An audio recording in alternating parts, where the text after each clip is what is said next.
ba talaga ang purpose natin dito sa mundo? Ano ba talaga ang layunin natin dito sa mundo? At alam natin na sinabi ng Allah subhanahu wa ta'ala, وَمَا خَلَقْتُ الْجِنَّ وَالْإِنسَ إِلَّا لِيَعْبُدُونَ. At hindi ko nilikha ang mga jin, mga engkanto, at hindi ko nilikha mga tao, maliban na sambahin lamang natin ang Allah subhanahu wa ta'ala. At kabilang sa pagsamba na ito, at kabilang sa pinaka-importanting pagsamba sa Allah subhanahu wa ta'ala, yun ang sala. Yun ang pagsasala natin. Dapat natin ginagawa ng 5 beses araw-araw. Nasanay na tayo na naririnig natin palagi na kailangan natin magsala. Alam ba talaga natin ano yung halaga ng sala sa buhay ng isang Muslim? Nakita natin napakarami mga Muslim. Sa buwan na Ramadan ay kompleto ang mga sala nila. Pero ngayon dahil tapos na ang buwan na Ramadan, tapos na rin ang pagsasala nila. Ngayon kailangan natin tanungin ang sarili natin. Sino ba talaga ang sinasamba natin? Sinasamba ba natin ang Allah subhanahu wa ta'ala? O baka mamaya sinasamba lang natin ang buwan ng Ramadan? At bilang isang Muslim ay kailangan natin malaman yung kahalagaan ng sala, kung gaano kaimportante ang sala. At kailangan natin malaman kung ano yung antas ng sala sa buhay ng isang Muslim.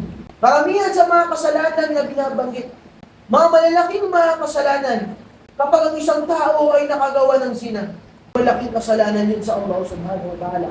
Kapag ang isang tao, nagnakaw siya, ay napakalaking kasalanan sa Allah subhanahu wa ta'ala. Kapag ang isang tao ay kumakain siya ng riba, ay napakalaking kasalanan sa Allah subhanahu wa ta'ala. Pero hindi binanggit ng Allah subhanahu wa ta'ala at hindi sinabi ng Propeta Muhammad sallallahu alaihi wasallam na hindi na sila mga Muslim. Muslim pa rin sila, pero malaki lang ang kasalanan nila sa Allah subhanahu wa ta'ala. Maliban lang sa salah, kung saan sinabi ng Propeta Muhammad sallallahu alaihi wasallam, al-ahdu alladhi bainana wa bainahum as-salah. Pagkakaiba natin sa mga hindi mga Muslim ay ang salah. Faman tarakaha, kung sino man iiwan niya ang pagsasala, faqad kafar, nakagawa siya ng kufur. Ano yung kufur? Ang kufur ay isang bagay, nakakatanggal siya sa isang tao sa Islam.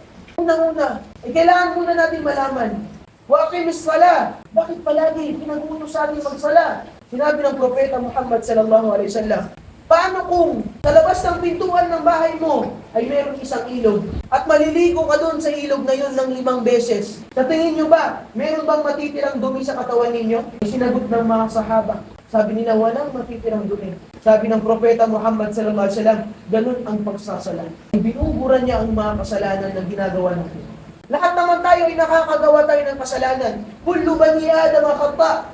Lahat ng anak ni Adam ay makasalanan. Wa khairul khatta'in at-tawwabun. Pinakamainam sa mga gumagawa ng kasalanan, sila yung mga nagbabalik loob. Nakakagawa tayo ng kasalanan. Pero ang Allah subhanahu wa ta'ala, nilikha niya tayo at kilala niya tayo na gumagawa tayo ng kasalanan. Kaya anong ginawa ng Allah subhanahu wa ta'ala? Binigyan niya tayo ng sala.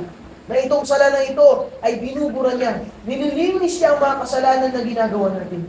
Wa aqimis salah. At itayo niyo ang sala. Inna salata tanha 'anil fahsya'i wal munkar. Sabi ng Allah subhanahu wa ta'ala, ang salat ay pipigilan niya ang isang tao makagawa ng kasalanan. Mahulog sa kalaswaan, pinipigilan ng salat. Na kapag babasahin natin ang Quran, makikita natin sa buhay ng Propeta Muhammad sallallahu alaihi wasallam ay sobrang niyang pinapahalagaan ng salat. Ang pag-aayuno sa buwan ng Ramadan, kapag ikaw ay may sakit, ay pwede na hindi ka muna mag-ayuno. Kapag ikaw ay lumalakbay, pwede na hindi ka mag-ayuno. Ang Hajj, kapag wala kang kakayahan, hindi magiging obligado sa iyo. Ang paggawa ng Hajj, kapag wala kang kakayahan, gumastos, pumunta sa Makkah para isagawa ang Hajj, papatawarin tayo ng Allah. Lahat ng mga ibang gawain, ay meron tayong excuse kung hindi natin kailangan gawin. Pwede naman next time na gawin, maliban sa salat.